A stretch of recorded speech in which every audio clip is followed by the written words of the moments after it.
बच्चों, let's read this question. The question is, an element X has an atomic number 9 and atomic mass 17. Its ion will be represented by, and the options are X, X2 positive, X minus and X minus 2.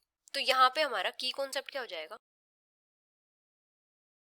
अगर हम बात करें valency की, तो valency क्या होती है? किसी भी एटम की कंबाइनिंग कैपेसिटी अपना ऑक्टेट कंप्लीट करने के लिए। अगर किसी एलिमेंट का जो आउटर मोस्ट शेल होता है उसमें टोटल 8 इलेक्ट्रॉन्स नहीं है, तो वो क्या करता है? अपना ऑक्टेट कंप्लीट करने का ट्राई करता है। और जो वैलेंसी होती है ये किसके ऊपर डिपेंड करती है कि आउटर मोस्ट शेल में कितने नंबर ऑफ इलेक्ट्रॉन्स प्रेजेंट है। Depends on number of electrons present in the outer most shell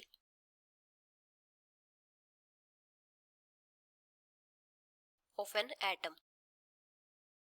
अभी यहाँ पे एलिमेंट X गिवन है और इसका एटॉमिक नंबर गिवन है 9 और इसका एटॉमिक मास गिवन है 17।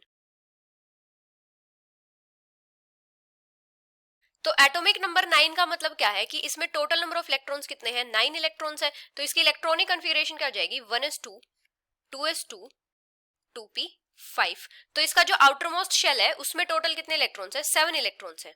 7 electrons in the outer most shell.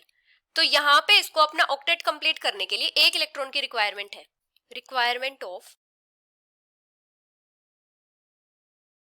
only one electron to complete the octet। तो यहां पे ये क्या करेगा? एक इलेक्ट्रॉन इजीली गेन कर लेगा। कैन इजीली गेन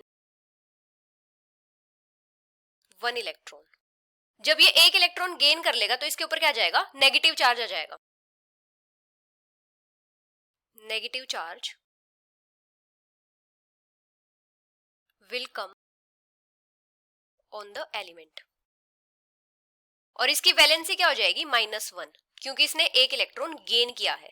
तो इस एलिमेंट का जो आयन होगा उसकी क्या रिप्रेजेंटेशन हो जाएगी? X-1, क्योंकि ये एक इलेक्ट्रॉन गेन करेगा अपना ऑक्टेट कंप्लीट करने के लिए। जब इसका ऑक्टेट कंप्लीट हो जाएगा तो ये क्या करेगा? स्टेबल इलेक्ट्रॉनिक कन्फिगरेशन अटेन कर लेगा। तो ये जो एलिमेंट होता है किससे बिलोंग करता है? हैलोजन फैमिली से।